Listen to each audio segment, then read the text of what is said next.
Shalom, Bapak Ibu yang saya kasihi dalam nama Tuhan kita Yesus Kristus.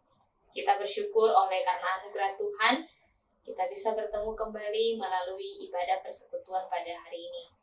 Saya mengajak kita untuk mempersiapkan diri memasuki ibadah kita. Saya mengundang kita untuk bersaat teduh sejenak. Saat teduh dimulai.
Pertolongan kita ialah dari Tuhan yang telah menjadikan langit dan bumi, yang telah memilih kita sebelum dunia dijadikan, supaya kita kudus dan tak bercacat di hadapannya.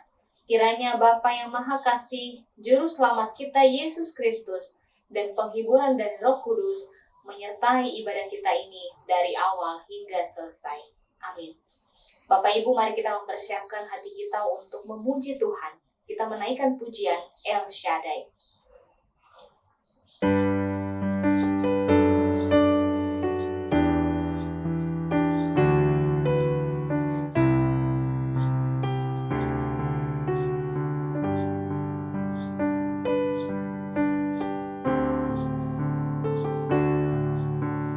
Tak usah ku takut, Allah menjagaku. Tak usah ku bimbang, Yesus peliharaku.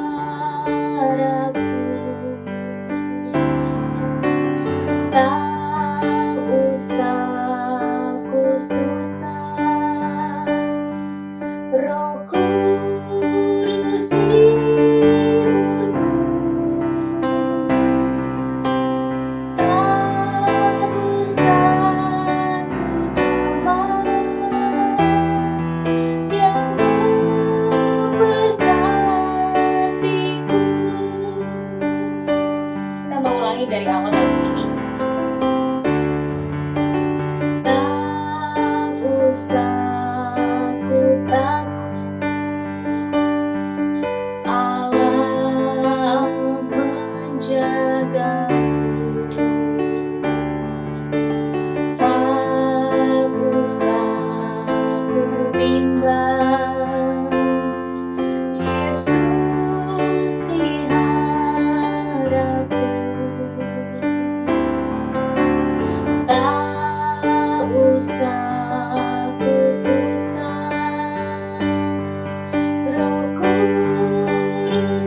kita bersatu dalam doa Bapak Ibu.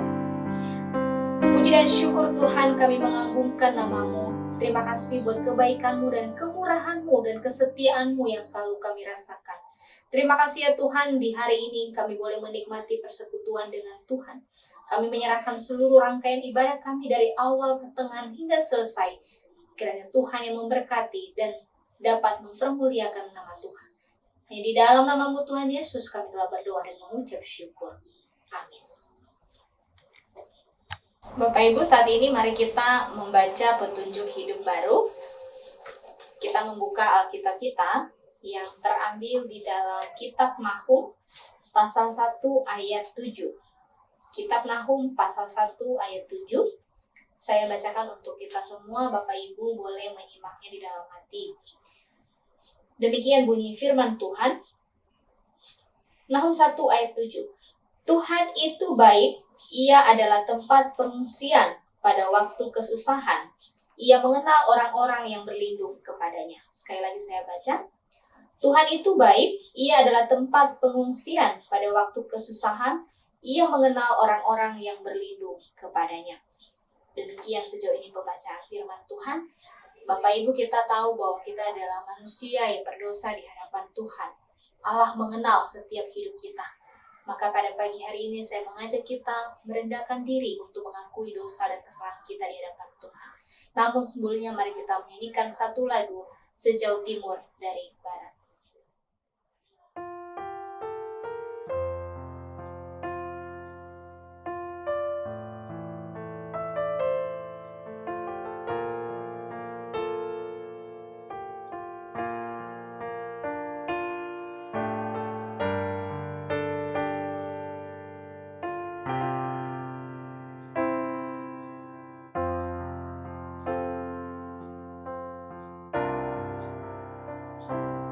Sejauh timur dari barat, Engkau membuang dosaku.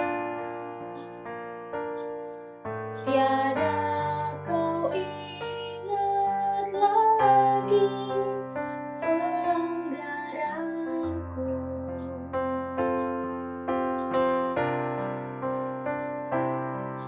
Jauh ke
Bapak Ibu, mari kita tundukkan kepala.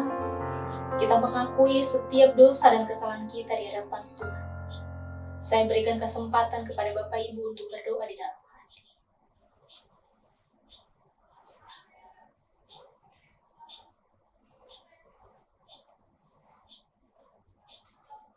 Bapa, kami mengucap syukur buat anugerah-Mu yang Kau selalu sediakan bagi kami. Terima kasih buat pengampunan-Mu yang Kau terus memberikannya bagi kami. Kami sering jatuh di dalam dosa. Tuhan, kami memohon kiranya Engkau yang menolong kami, supaya di dalam perjalanan hidup kami bangkit dan kami melakukan apa yang Tuhan kehendaki. Engkau tolong kami Tuhan, Roh Kudus-Mu yang selalu menuntun kami, supaya kami hidup selalu di dalam jalan. Terima kasih Tuhan, buat pengorbanan, buat kasih-Mu, buat pengampunan bagi hidup kami. Ini doa kami, di dalam nama-Mu Tuhan Yesus, kami telah berdoa dan mengucap syukur. Amin. Bapak Ibu, pada pagi hari ini mari kita membaca Alkitab Pertanggapan. Kita membuka Alkitab kita membaca dari Kitab Mazmur pasal 27 ayat 1 sampai ayat 14. Mazmur pasal 27 ayat 1 sampai ayatnya yang ke-14. Bapak Ibu boleh mengikutinya dan saya akan membacanya untuk kita semua. Demikian firman Tuhan. Aman dalam perlindungan Tuhan, dari Daud. Tuhan adalah terangku dan keselamatanku. Kepada siapakah aku harus takut? Tuhan adalah benteng hidupku. Terhadap siapakah aku harus gemetar? Ketika penjahat-penjahat menyerang aku untuk memakan dagingku, yakni semua lawanku dan musuhku, mereka sendirilah yang tergelincir dan jatuh. Sekalipun tentara berkemah mengepung aku, tidak takut hatiku. Sekalipun timbul peperangan melawan aku, dalam hal itu pun aku tetap percaya. Satu hal telah kuminta kepada Tuhan, itulah yang kuingini, diam di rumah Tuhan seumur hidupku, menyaksikan kemurahan Tuhan dan menikmati baiknya. Sebab ia melindungi aku dalam pondoknya pada waktu bahaya. Ia menyembunyikan aku dalam persembunyian di kemahnya. Ia mengangkat aku ke atas gunung batu. Maka sekarang tegaklah kepalaku, mengatasi musuhku sekeliling aku. Dalam kemahnya aku mau mempersembahkan korban dengan sorak-sorai. Aku mau menyanyi dan bermazmur bagi Tuhan. Dengarkanlah Tuhan seruan yang kusampaikan. Kasihanilah aku dan jawablah aku. Hatiku mengikuti firman-Mu. Carilah wajah-Ku, maka wajah-Mu kucari ya Tuhan. Janganlah menyembunyikan wajah-Mu kepadaku. Janganlah menolak hamba-Mu ini dengan murka. Engkaulah pertolonganku. Janganlah membuang aku dan janganlah meninggalkan aku, ya Allah penyelamatku. Sekalipun ayahku dan ibuku meninggalkan aku, namun Tuhan menyambut aku. Tunjukkanlah jalan-Mu kepadaku ya Tuhan, dan tuntunlah aku di jalan yang rata oleh sebab seteruku. Janganlah menyerahkan aku kepada nafsu lawanku, sebab telah bangkit menyerang aku saksi dusta dan orang-orang yang bernafaskan kelaliman. Sesungguhnya aku percaya akan melihat kebaikan Tuhan di negeri orang-orang yang hidup. Nantikanlah Tuhan, kuatkanlah dan teguhkanlah hatimu. Ya, nantikanlah Tuhan. Sedemikian jauh pembacaan firman Tuhan Bapak Ibu untuk kita semua. Berbahagialah orang yang merenungkan dan melakukan setiap firman Tuhan. Pada pagi hari ini, mari kita menyanyikan lagu sukacita di hadapan Tuhan. Kita bergembira akan segala kebaikan yang Tuhan berikan bagi kita. Kita nyanyikan lagu Sukacita Kusembahkan, KPPK nomor 22.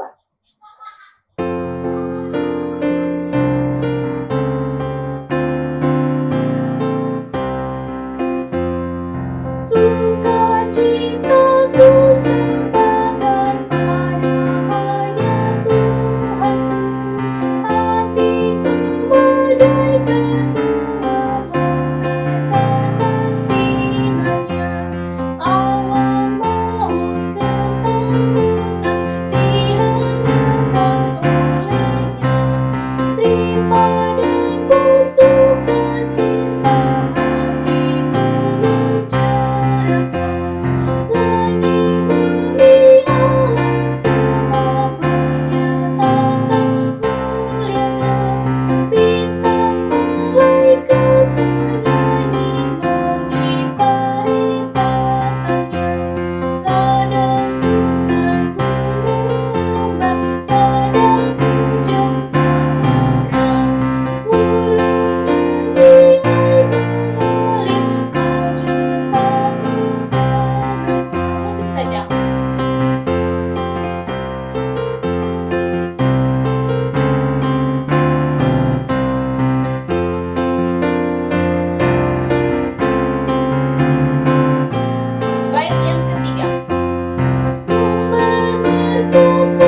Bangkit berdiri, mari kita bersama-sama mengakui iman rasuli kita. Pengakuan iman rasuli, 1, 2, ya. Aku percaya kepada Allah Bapa yang Maha Kuasa, Khalik langit dan bumi, dan kepada Yesus Kristus, Anaknya yang tunggal Tuhan kita, yang dikandung dari Roh Kudus, lahir dari anak darah Maria, yang menderita sengsara di bawah pemerintahan Pontius Pilatus, disalibkan, mati, dan dikuburkan, turun ke dalam kerajaan maut. Pada hari yang ketiga, bangkit pula dari antara orang mati, naik ke surga, duduk di sebelah kanan Allah, Bapa yang Maha Kuasa, dan dari sana Ia akan datang untuk menghakimi orang yang hidup dan yang mati. Aku percaya kepada Roh Kudus, gereja yang kudus dan am, persekutuan orang kudus, pengampunan dosa, kebangkitan tubuh, dan hidup yang kekal. Amin. Jemaat Tuhan dipersilakan duduk kembali. Bapak Ibu, sebentar lagi kita akan mendengarkan firman Tuhan. Sebelumnya, mari kita menyanyikan lagu Kasih Allah KPPK nomor 27.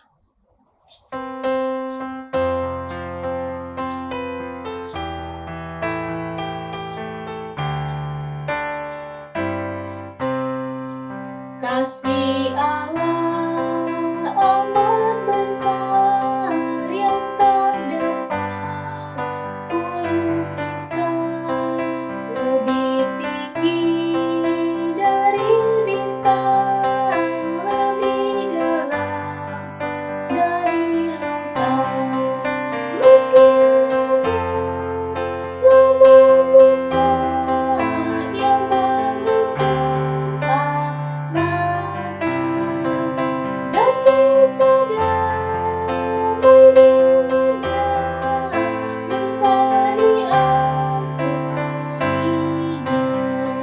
Kasih Allah tak terduga, tinggi, dalam, dan luas, tetap teguh, tak berubah sampai selama-lamanya.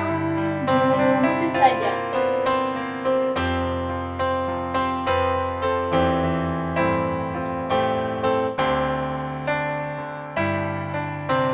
Bait yang kedua. Namunnya yang tak tetap, tak kuasa, kan lenyaplah manusia menolong firman berpaling dan berhalang. Kasih Allah tak terduga dan teramat besar, menyatakan penebusan bagi orang berdosa. Kasih Allah tak terduga, tinggi, dalam, dan luas, tetap teguh, tak berubah sampai selama-lamanya. Kasih Allah tak terduga, tinggi, dalam, dan luas, tetap teguh, tak berubah sampai selama-lamanya.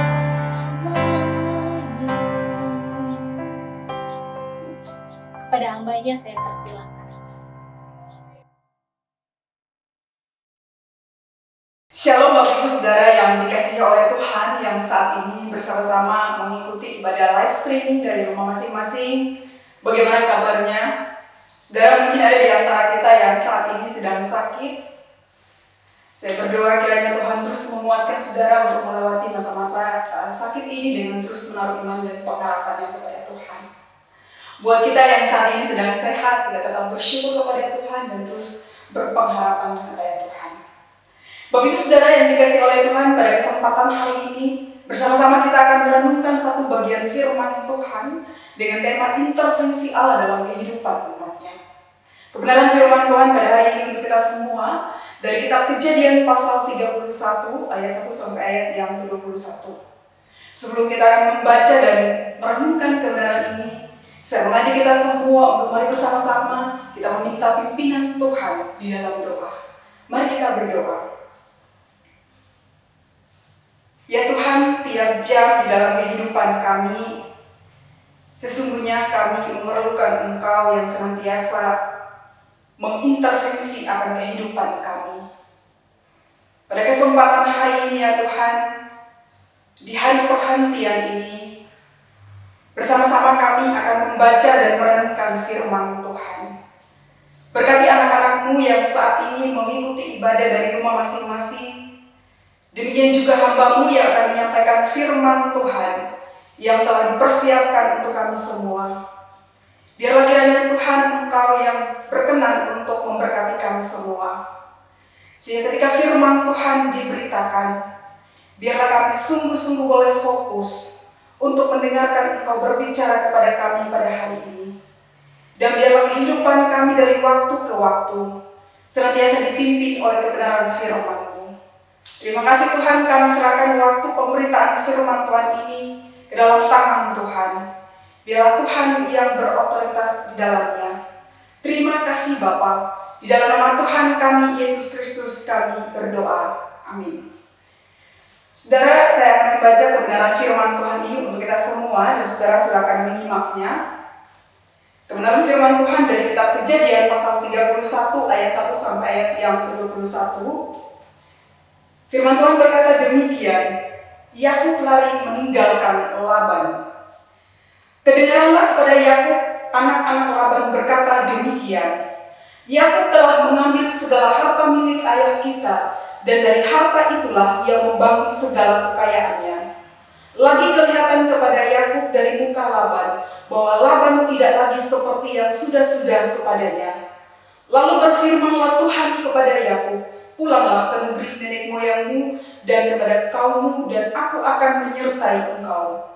Sesudah itu Yakub menyuruh memanggil Rahel dan Lea untuk datang ke padang, ke tempat kambing dombanya. Lalu ia berkata kepada mereka, telah kulihat dari muka ayahmu bahwa ia tidak lagi seperti yang sudah-sudah kepadaku, tetapi Allah ayahku menyertai aku. Juga kamu sendiri tahu bahwa aku telah bekerja sekuat-kuatku pada ayahmu. Tetapi ayahmu telah berlaku curang kepadaku dan telah 10 kali mengubah upahku. Tetapi Allah tidak membiarkan dia berbuat jahat kepadaku. Apabila ia berkata, yang berbintik-bintiklah yang akan menjadi upahmu, maka segala kambing domba itu beroleh anak yang berbintik-bintik. Dan apabila ia berkata, yang bercoreng-corenglah akan menjadi upahmu, maka segala kambing domba itu beroleh anak yang bercoreng-coreng. Demikianlah Allah mengambil ternak ayahmu dan memberikannya kepadaku. Pada suatu kali, pada masa kambing domba itu suka berkelamin, maka aku bermimpi dan melihat bahwa jantan-jantan yang menjatani kambing domba itu bercoreng-coreng, berbintik-bintik, dan berbelang-belang. Dan malaikat Allah berfirman kepadaku dalam mimpi itu, Yakub, jawabku, ya Tuhan. Lalu ia berfirman, angkatlah mukamu dan lihatlah bahwa segala jantan yang menjatani kambing domba itu bercoreng-coreng, berbintik-bintik dan berbelang-belang, sebab telah kulihat semua yang dilakukan oleh Laban itu kepadamu. Akulah Allah yang di Betel itu, di mana engkau mengurapi tubuh dan di mana engkau bernajar kepadaku. Maka sekarang bersiaplah engkau, pergilah dari negeri ini dan pulanglah ke negeri sanak saudaramu.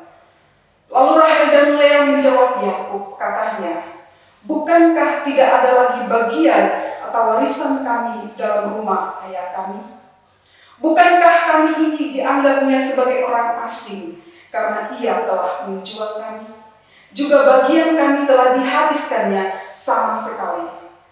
Tetapi segala kekayaan yang telah diambil Allah dari ayah kami adalah milik kami dan anak-anak kami, maka sekarang perbuatlah segala yang difirmankan Allah kepadamu.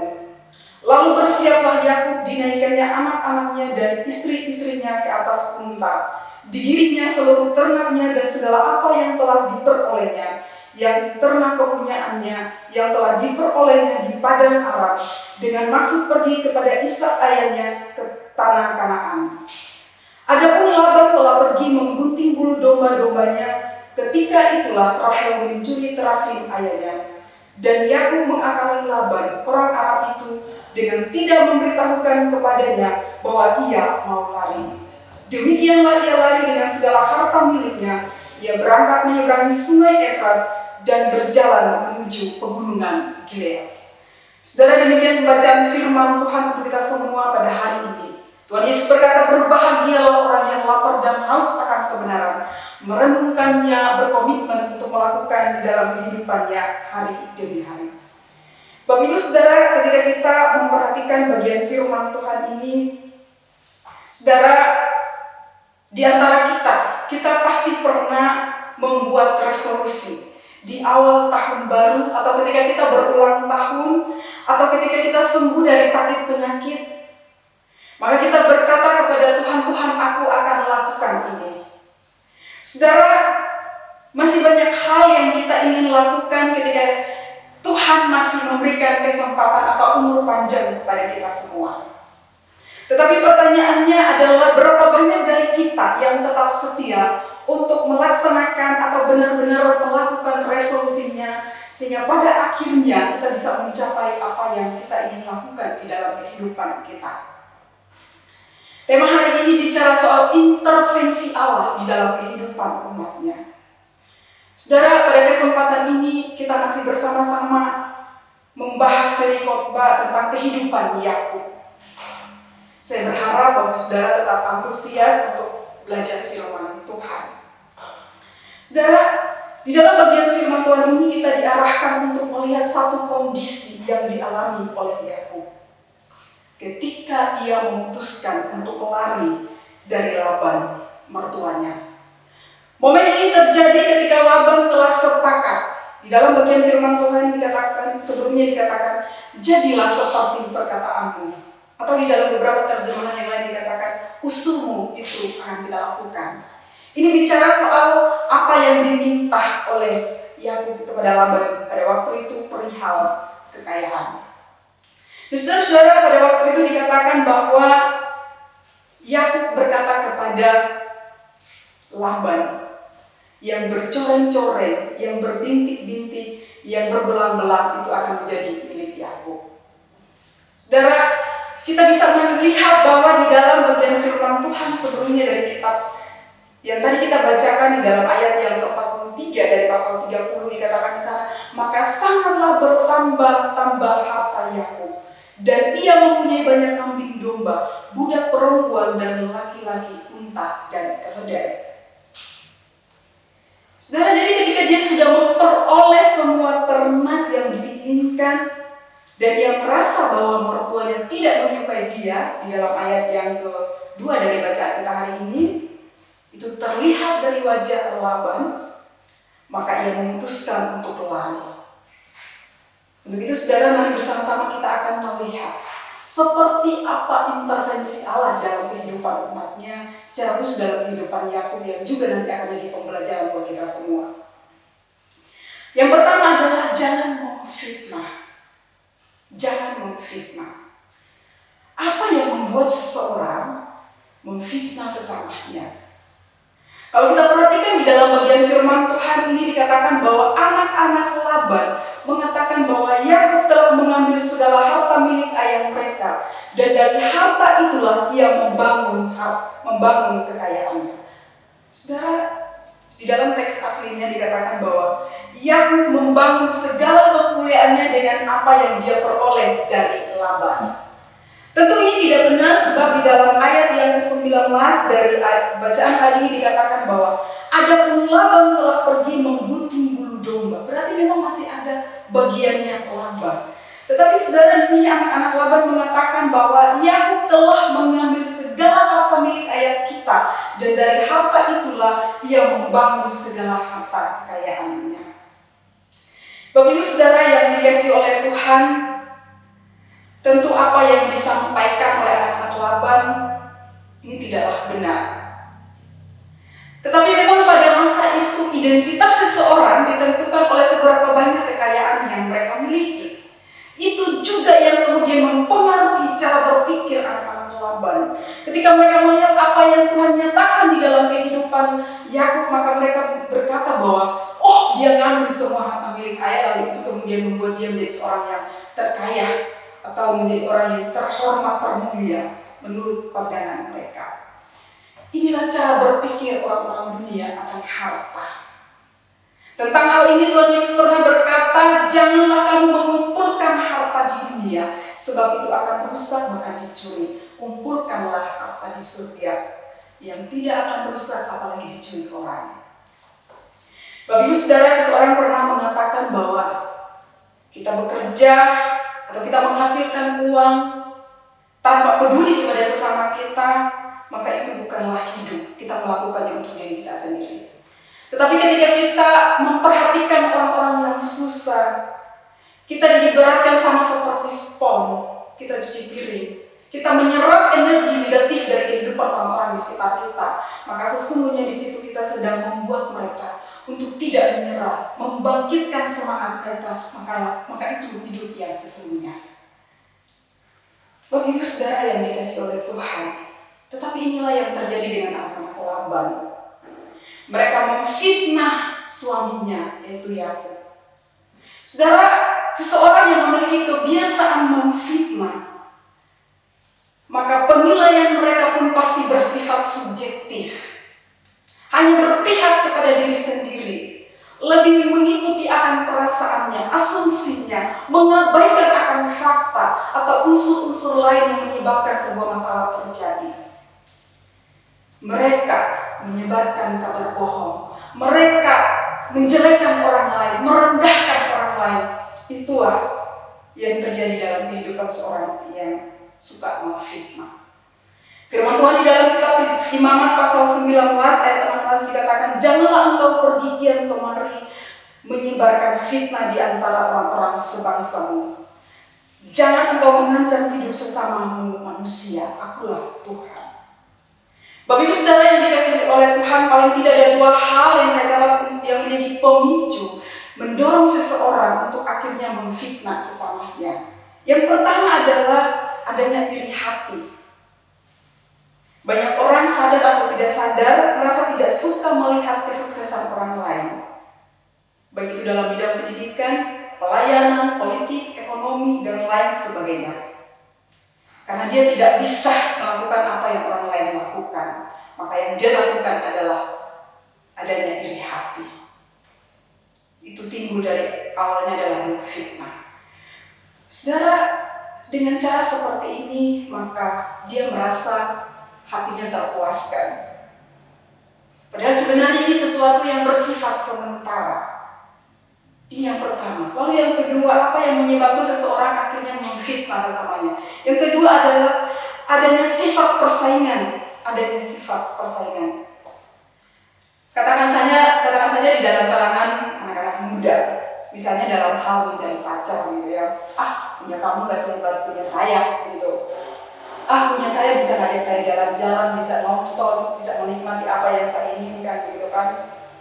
Atau misalnya persaingan dalam bidang bisnis, atau ada juga persaingan yang kelihatannya rohani, dalam hal ini adalah dalam bidang pelayanan. Kalau nggak ada saya, pelayanan itu nggak akan jalan. Pokoknya harus ada saya. Lalu ketika ditanya apa yang membuat engkau kemudian menyerahkan diri untuk menjadi seorang pelayan Tuhan, dia katakan karena nggak ada orang. Sorry ya, saudara, saya mau katakan bahwa kalau ini yang jadi alasan kita, yang mendorong kita untuk akhirnya menyerahkan diri untuk melayani Tuhan, maka saya katakan ini alasan yang sangat manusiawi. Tuhan mau pakai kita, harusnya itu yang menjadi pemikiran kita, alasan kita. Bukan karena gak ada orang, tapi memang Tuhan mau pakai kita. Rasul Paulus pernah berkata di dalam 1 Timotius pasal 12 ketika dia menasihati Timotius, dia katakan, aku bersyukur kepada Tuhan yang menganggap aku setia, yang mempercayakan pelayanan ini kepadaku. Saudara, di dalam bagian awal dari pernyataan firman Tuhan ini menceritakan tentang bagaimana ketidaklayakan seorang Paulus untuk menjadi seorang pelayan Tuhan. Karena itu saudara yang dikasih oleh Tuhan, jangan sampai karena gak ada orang itu yang motivasi kita untuk melayani Tuhan. Saudara sadarilah bahwa kita pasti tidak akan menikmati yang namanya sukacita dan sejahtera ketika kita melayani Tuhan. Apalagi di masa-masa yang suka seperti saat ini. Rasanya kita tidak bisa mengukur kemajuan pelayanan kita. Akankah kita tetap setia melayani Tuhan tanpa adanya persaingan? Saudara, mari kita kembali menyimak apa yang dialami oleh Yakub. Kenyataannya memang sudah ada kesepakatan antara Laban dan Yakub perihal kambing domba yang bercoreng-coreng, berbintik-bintik, dan berbelang-belang. Saudara bisa membaca bagian ini di dalam Kejadian pasal 30 ayat 31 sampai 34. Saya membaca ayat 31, kata Laban, apakah yang harus kuberikan kepadamu? Jawab Yakub, tidak usah kau berikan apa-apa kepadaku. Aku mau lagi mengembalakan kambing dombamu dan menjaganya asal engkau mengizinkan hal ini kepadaku. Hari ini aku akan lewat dari tengah-tengah segala kambing dombamu dan akan mengasingkan dari situ setiap binatang yang berbintik-bintik dan berbelang-belang, segala domba yang hitam dan segala kambing yang berbelang-belang dan berbintik-bintik, itulah upahku. Lalu di ayat 34 kemudian kata Laban, baiklah, jadilah seperti perkataanmu itu. Lalu nanti di ayat selanjutnya saudara, kemudian akhirnya Yakub mengambil dahan pohon dawar, pohon badan, pohon berangan, dikupasnya lah semuanya itu sampai kelihatan putihnya. Ketika kambing domba itu datang, kalau misalnya yang lemah maka dia tidak akan menaruh dahan-dahan itu. Tetapi kalau yang kuat yang datang maka dia akan menaruh. Jadi yang lemah untuk Laban, yang kuat untuk Yakub. Kelihatannya sepertinya Yakub membuat satu kecurangan. Tapi saudara yang dikasihi oleh Tuhan, kalau kita perhatikan di dalam pembacaan kita pada hari ini semua ada intervensi Allah di dalamnya. Saudara, kita bisa perhatikan bagian ini di dalam ayat yang ke-12 dari bacaan hari ini. Lalu dia berfirman, angkatlah mukamu dan lihatlah bahwa segala jantan yang menjantani kambing domba itu bercoreng-coreng, berbintik-bintik dan berbelang-belang. Sebab telah melihat semua yang dilakukan oleh Laban kepadamu. Kebenaran ini semakin jelas bahwa sebenarnya semua yang terjadi adalah bagian dari intervensi Allah atau campur tangan Tuhan di dalam kehidupan Yakub pada waktu itu. Percakapan Yakub dengan Laban bisa jadi karena Yakub mulai menyadari akan kelicikan, akan ketamakan Laban selama ini. Itulah sebabnya ia meminta supaya kambing domba yang berbintik-bintik, berbelang-belang, dan yang bercoreng-coreng itu menjadi miliknya.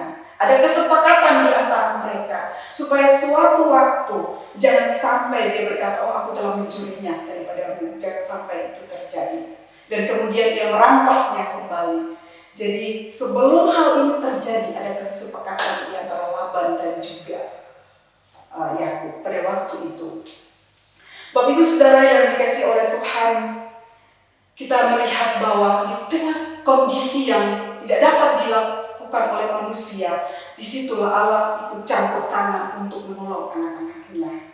Dan ini juga yang dialami oleh Yakub. Saudara, ketika Tuhan sudah memberkati akan kehidupan Yakub pada waktu itu, dikatakan bahwa ia mempunyai banyak kambing domba, budak perempuan, laki-laki, unta dan keledai. Saat itulah ia mengalami yang namanya difitnah oleh istri-istrinya. Saudara, bagaimana sikap seorang Yakub ketika dia mendengar apa yang dikatakan oleh anak-anak Laban pada waktu itu? Bagian yang kedua yang akan kita pelajari dari firman Tuhan pada hari ini adalah bersikap sportif. Bersikap sportif. Saudara, kalau kita memperhatikan kehidupan Yakub bersama istri-istrinya, saudara, maka kita akan melihat bahwa masing-masing berjuang untuk mendapatkan apa yang diinginkannya. Yakub harus bekerja 7 tahun, lalu tambah 7 tahun, 6 tahun, jadi 20 tahun untuk mendapatkan Lea, Rahel, dan kekayaannya. Rahel dan juga Lea bersaing untuk mendapatkan kasih sayang dari Yakub. Laban yang dikenal sebagai seorang pengusaha pun tak mau kalah. Dia pun melakukan kecurangan, ketamakan untuk mendapatkan apa yang diinginkannya. Saudara, catatan ini menjadi satu fakta yang jelas di mata kita, di depan kita. akan realita dari sebuah kehidupan yang penuh dengan persaingan. Motivasinya pasti ingin menang. Kondisi ini pun yang akhirnya membuat Yakub perlu bersikap sportif terhadap semua fitnah yang diungkapkan kepadanya. Kalau kita adalah pecinta olahraga, saudara, kita pasti tahu bahwa dalam sebuah pertandingan, jika ada sebuah tim yang menang, maka itu akan membakar semangat para penonton, bahkan para pendukungnya. Inilah yang kita juga sama-sama alami ketika ganda putra Indonesia, Grecia Poli dan Apriani Rahayu berhasil menyabet medali emas Olimpiade Tokyo 2020 dalam pertandingan yang sangat mendebarkan bagi para penonton dan juga pendukung. Presiden Jokowi di dalam laman Instagramnya pun juga menuliskan bahwa kemenangan ini menjadi kado ulang tahun kemerdekaan Indonesia 2 pekan lagi. Kalau untuk hari ini 1 pekan lagi, ya. Saudara, jadi setelah saya mempelajari kehidupan keluarga Yakub pada bagian ini, akhirnya ia bersikap layaknya seorang pelatih yang sportif terhadap semua masalah yang terjadi. Bagaimana tidak, ia bisa saja emosi terhadap apa yang disampaikan, apa yang dikatakan oleh istri-istrinya kepadanya perihal kekayaan yang dia dapatkan.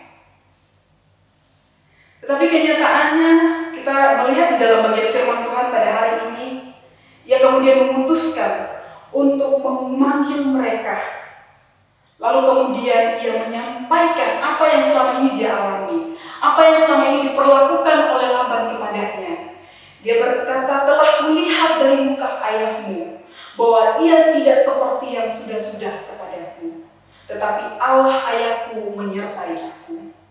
Kalian sendiri tahu bahwa aku telah bekerja sekuat tenaga kepada ayahmu, tetapi ayahmu telah berlaku curang kepadaku dan telah 10 kali mengubah upahku. Berarti berulang-ulang kali, tetapi Allah tidak membiarkan ia berbuat jahat kepadaku. Yakub juga mengatakan bahwa Laban telah sepakat tentang apa yang akan menjadi miliknya. Lalu kemudian dia juga menceritakan mimpinya perihal kekayaan yang akan dia dapatkan kepada istri-istrinya. Saudara, jadi bersikap sportif yang dikenal dalam dunia olahraga, tetapi kenyataannya dalam realita kehidupan kita anak Tuhan, ini sering terjadi. Saya bisa katakan bahwa ketiadaan sikap sportif di dalam kehidupan kita, maka yang terjadi adalah fitnahan, iri hati, persaingan, kecurangan, bahkan kekacauan. Saudara bisa saksikan itu dalam sebuah pertandingan. Ketika ada satu yang kalah, maka yang terjadi adalah chaos, kekacauan. Tidak bisa membendung emosinya. Mungkin atau saat ini, secara sengaja kita juga sedang melakukan hal ini. Mari kita koreksi diri kita masing-masing di hadapan Tuhan. Dan kita akan terus melihat bahwa karakteristik orang yang bersikap sportif adalah ia akan bersukacita secara jujur untuk melihat apa yang dialami oleh orang lain, keberhasilan orang lain. Bahkan mungkin untuk anak-anak muda, ia bersukacita tanpa ada manipulasi ketika dia melihat mantan pacarnya menikah dengan temannya. Sakit gak sih? Sakit. Orang udah bertahun-tahun membangun sebuah hubungan.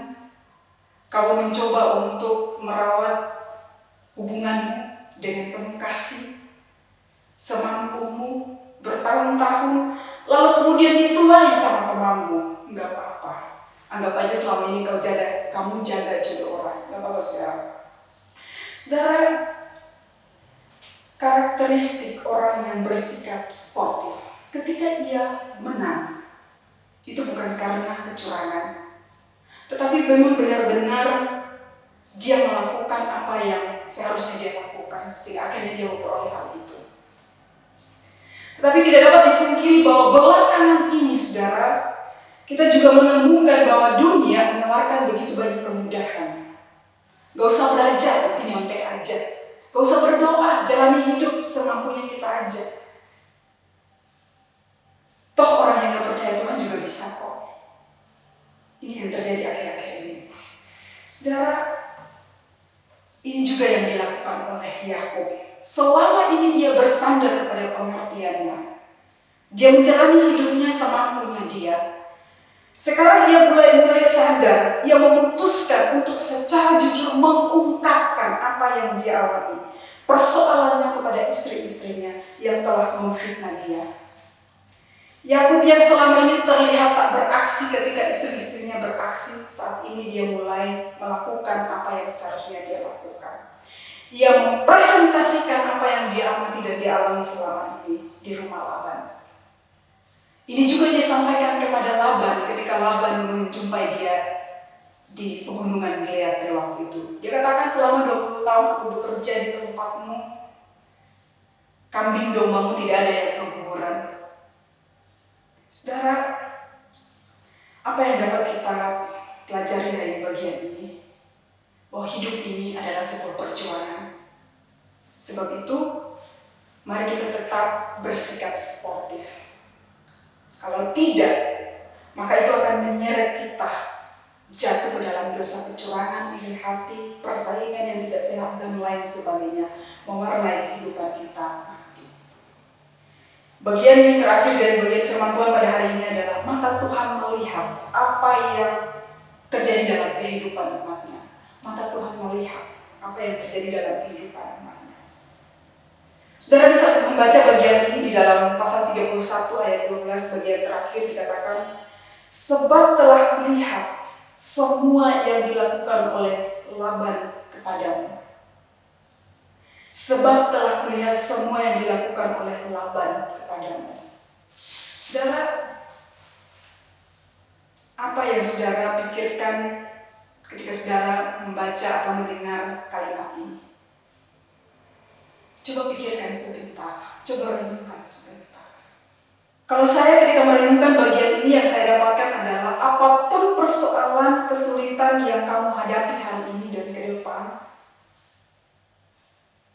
Tuhan itu selalu ada bersama dengan kamu. Atau begini deh, manusia mungkin menemukan banyak cara untuk menjatuhkan kamu, mencurangi kamu, menyakitimu, tetapi kamu tidak sendiri. Tuhan selalu ada bersama dengan kamu. Ia berfirman telah melihat semua yang dilakukan oleh si A, si B, si C terhadap kamu.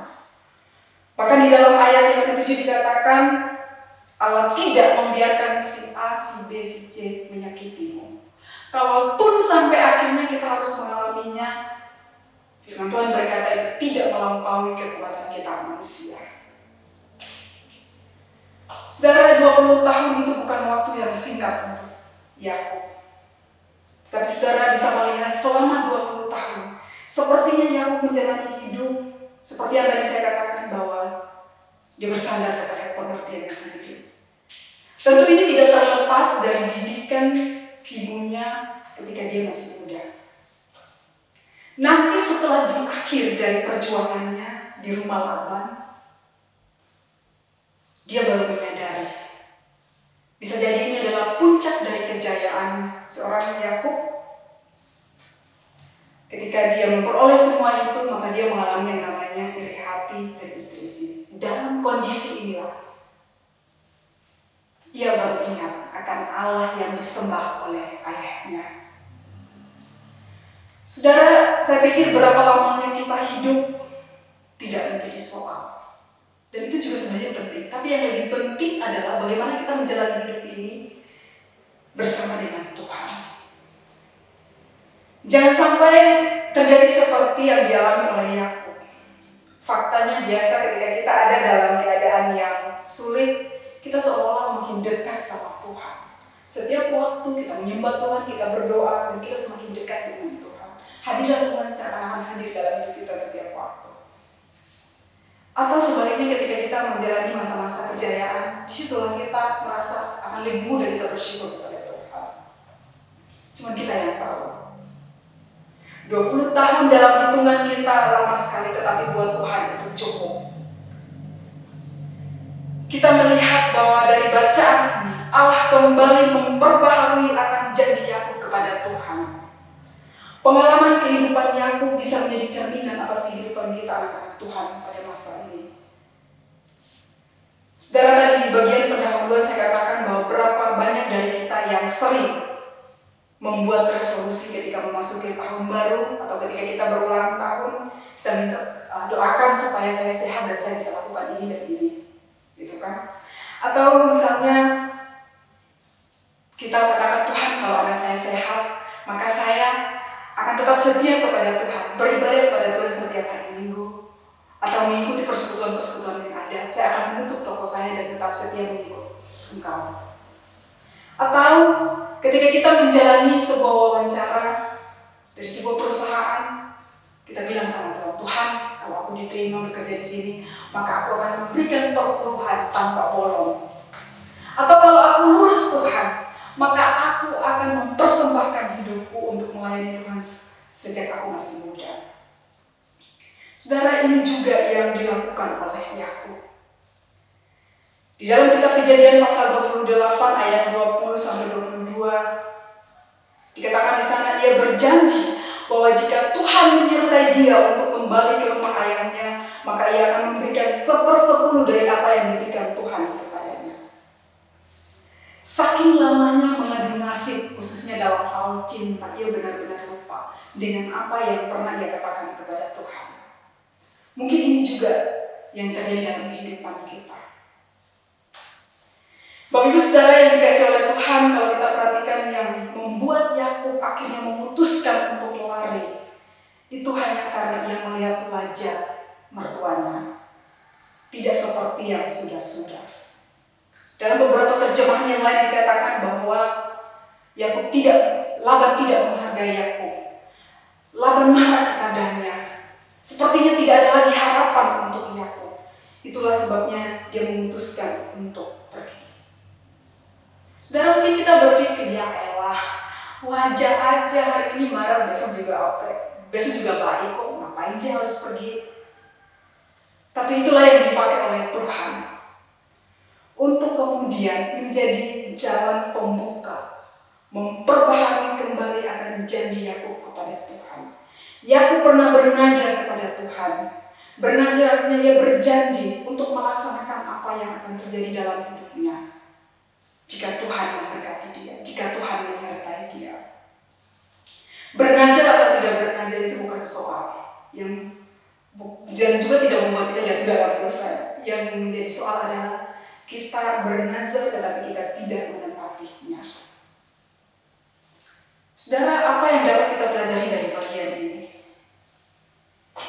Saudara, seringkali kita dalam kondisi terjepit, kita berjanji untuk setia kepada Tuhan.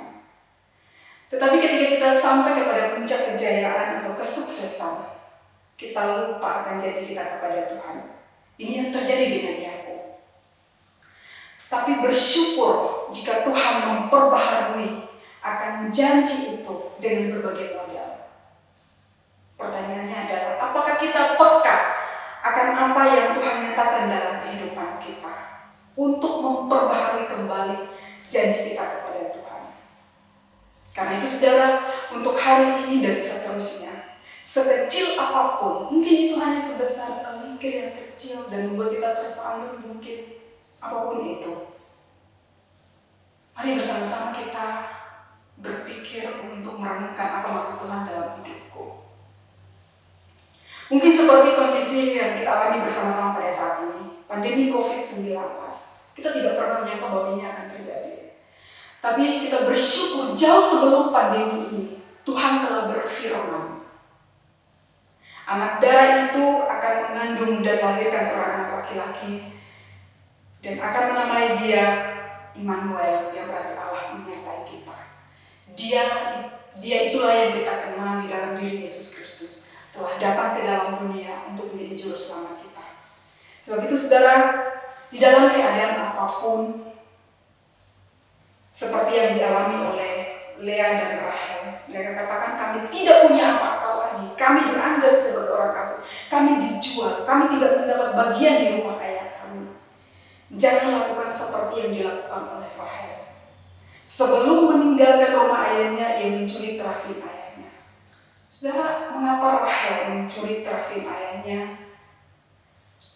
Dan mengapa Laban merasa bahwa dewanya sangat penting?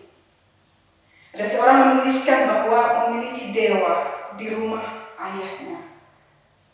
Itu adalah satu kesempatan di mana suatu-waktu dia akan menuntut warisan di rumah ayahnya. Dan itulah yang juga menjadi harapan seorang Rahel pada waktu itu. Bapak Ibu Saudara yang dikasihi oleh Tuhan, di akhir dari khotbah pada hari ini, saya mengajak saudara untuk memperhatikan peta Alkitab bagian pembagian Kanaan, saudara. Saudara dengarkan baik-baik dan ikuti apa yang saya katakan. Kita akan melihat perjalanan kehidupan Yakub.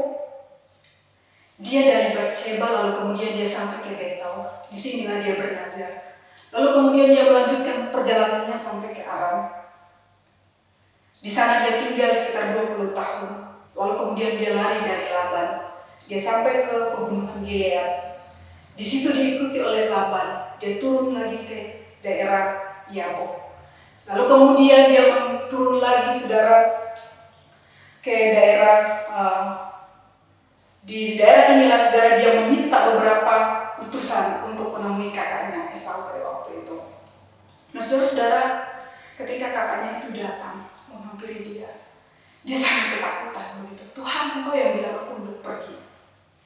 Tuhan lindungi aku. Dia takut karena memang sebelum dia datang ke Padan Aram pada waktu itu, kakaknya pernah berkata bahwa akan membunuh. Gitu. Jadi itu yang membuat dia ketakutan. Disinilah dia datang kepada Tuhan. Tuhan, lindungilah aku. Saudara, tetapi apa yang terjadi? Terjadilah sebuah rekonsiliasi antara Yakub dan Esau pada waktu itu. Pada waktu itu ketika di Sungai Yabok itu jugalah, saudara, Tuhan mengubah namanya menjadi Israel. Perjumpaan dia dengan Esau dan pada waktu itu juga menjadi satu titik di mana Esau mengajak dia untuk berjalan bersama-sama, tetapi dia katakan, enggak usah. Aku masih punya banyak anak, nanti kalau terburu-buru takutnya mereka mati, kata Yakub pada waktu itu. Akhirnya Esau pergi duluan kembali ke Edom. Saudara bisa perhatikan di bagian bawah. Nah, saudara, lalu dari Sungai Yabok inilah dia menyeberang ke Sikem. Saudara bisa perhatikan Sikem dan Betel itu jaraknya sekitar 18 km. Itu sudah ada di tanah Kanaan. Kita melihat bahwa dari satu tempat ke tempat yang lain, Tuhan menyertai dan Tuhan tetap setia kepada apa yang pernah dijanjikan oleh Tuhan kepada keturunan Abraham sampai kepada Yakub, akan memberikan tanah Kanaan itu. Bahwa Yakub pernah bernazar dan dia lupa, tetapi Tuhan tidak. Bapak Ibu Saudara yang dikasihi oleh Tuhan, hari ini kita juga menyadari, kita harus menyadari bahwa kita adalah anak-anak Tuhan.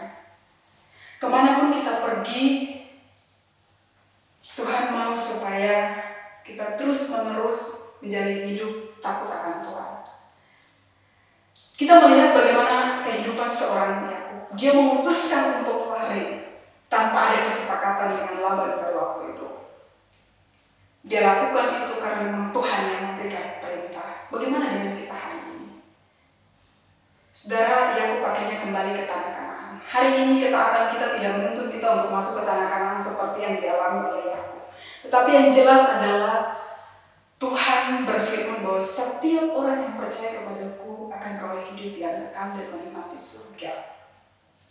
Karena itu, saudara, mari bersama-sama seperti yang dikatakan oleh firman Tuhan di dalam kitab Kolose pasal 3 ayat 23-24. Apapun juga yang kamu perbuat, perbuatlah dengan segenap hatimu seperti untuk Tuhan dan bukan untuk manusia. Kamu tahu bahwa dari Tuhanlah kamu akan menerima bagian yang ditentukan bagimu sebagai upah. Kristus adalah Tuhan dan kamu hambanya.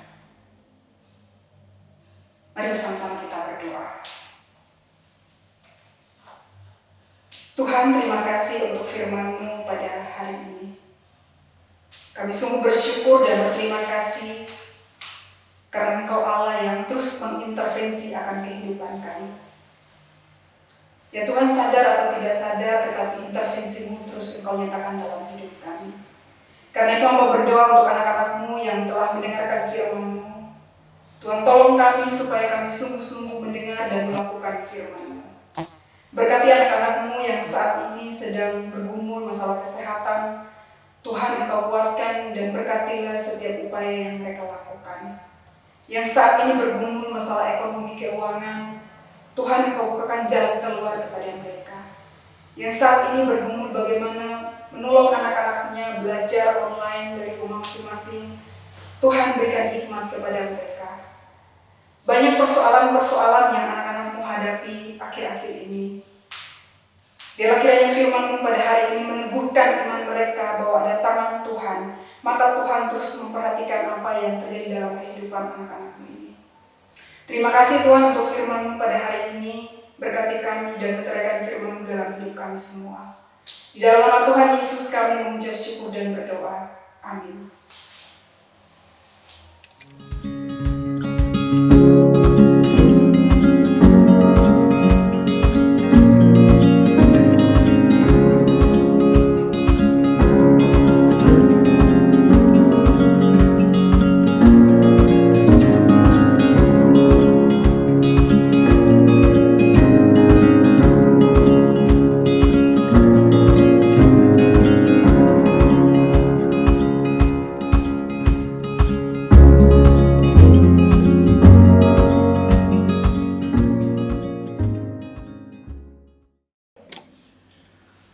Bapak, Ibu, dan saudara-saudari yang dikasihi Tuhan, kita akan mengakhiri ibadah kita. Kita akan masuk di dalam doa syafaat dan juga kita akan menerima doa berkat. Mari kita masuk di dalam doa. Kami bersyukur kepadamu ya Tuhan, Engkau Yesus Kristus, Kepala Gereja yang selalu memimpin dan memelihara kami. Kami bersyukur kepada Engkau di sepanjang minggu yang telah kami lewati ini. Engkau telah menjaga kami, bahkan memampukan kami menikmati ibadah di hadapan-Mu, menikmati persekutuan dengan Engkau pada saat ini. Kami juga bersyukur untuk firman-Mu yang boleh kami nikmati. Tuhan, Engkau berkati sehingga kami boleh hidup di dalam kebenaran firman-Mu di sepanjang minggu ini, bahkan di seumur hidup kami. Kami juga berdoa Tuhan, meletakkan dalam tangan-Mu seluruh kehidupan kami, jemaat-Mu di GP Kris Pasar Baru, juga jemaat-jemaat di Pospri di Bekasi dan Batam. Kami berdoa Tuhan yang terus menjaga memelihara kami dalam menjalani minggu yang baru ini, terlebih di tengah-tengah pandemi ini Tuhan. Kiranya Engkau yang selalu menopang kami, yang selalu memelihara kami dan melindungi kami sehingga setiap kami boleh menikmati kebaikan, kemurahan dan kesehatan yang daripada Engkau. Kami berdoa Tuhan untuk beberapa jemaat yang saat ini sedang di dalam masa pemulihan karena terpapar wabah virus corona ini. Kami mohon belas kasihan Tuhan agar Engkau yang menyembuhkan, memulihkan setiap mereka. Bahkan kami juga berdoa Tuhan untuk Ibu Feni khususnya yang dalam minggu ini akan waktunya bersalin. Tuhan, kami berdoa berkatilah Ibu Feni dan juga bayi yang akan lahir. Tuhan yang memberi kesehatan dan kekuatan sehingga proses persalinan boleh berjalan dengan baik. Kami juga berdoa Tuhan untuk sidang raya sinode kami pada bulan Agustus ini yang berlangsung secara online. Tuhan berkatilah sehingga boleh berjalan dengan baik.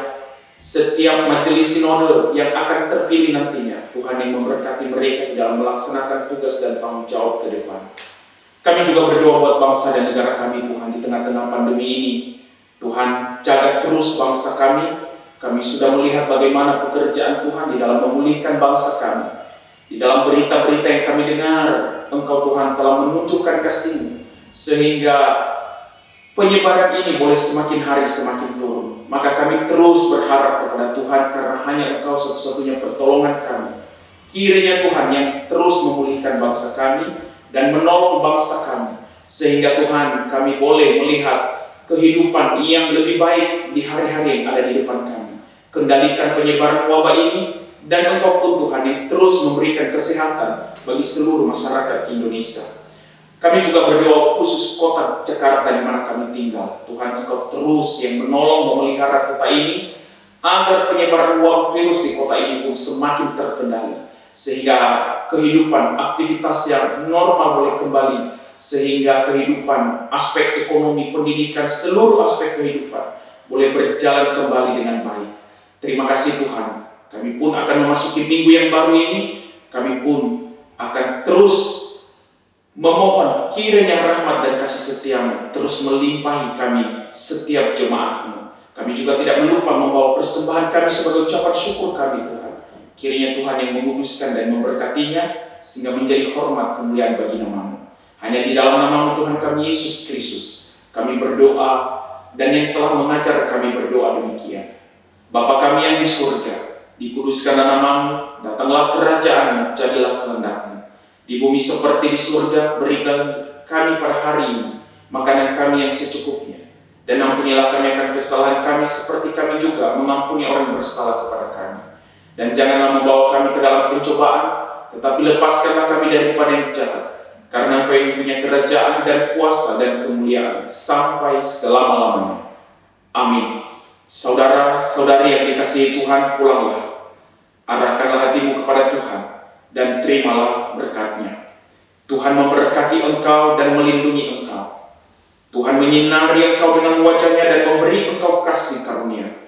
Tuhan menghadapkan wajah-Nya kepadamu dan memberi engkau damai sejahtera sekarang sampai selama-lamanya. Amin. Silakan duduk kembali, ibadah selesai. Kami mengucapkan selamat hari Minggu. Tuhan Yesus memberkati.